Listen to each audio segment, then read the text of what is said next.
You believe, as you sit here today, that he is guilty. Absolutely. You say that he lured her onto his property. He did. He had called Auto Trader magazine that morning, asked for the same photographer to come out, but he used a different phone number.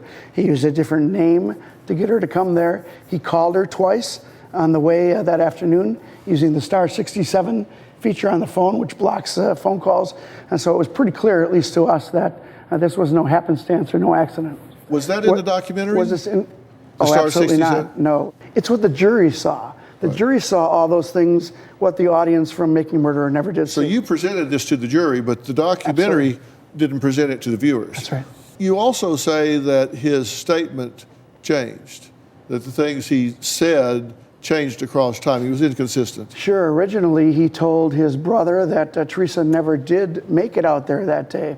His nephew, Bobby Dassey, the brother of Brendan Dassey, actually saw Teresa there. So he can no longer say she didn't show up. His story dramatically changes. He says then that she was there only for a couple minutes, but left unharmed.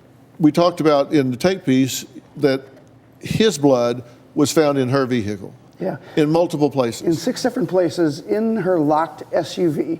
And one of the photos up here of the ignition area, that's Steven Avery's blood that you're looking at. And Steven Avery had a cut on his right middle finger. And you can see that as he was actively bleeding, as he turned the ignition switch, it was a perfect match there. And you say past personality with women. He's depicted in Making a Murderer as being a very loving, very calm individual. The truth of the matter is that all of the women that he's been in relationships with have talked about violence in the past. In fact, most of them indicate they were lucky to get out of the relationship alive.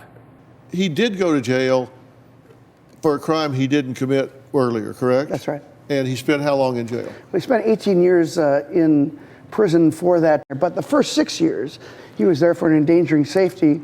The people who watched Making a Murderer might see that he pointed a firearm at somebody and drove her off the road. He got 6 years for that, so 6 years was legitimate.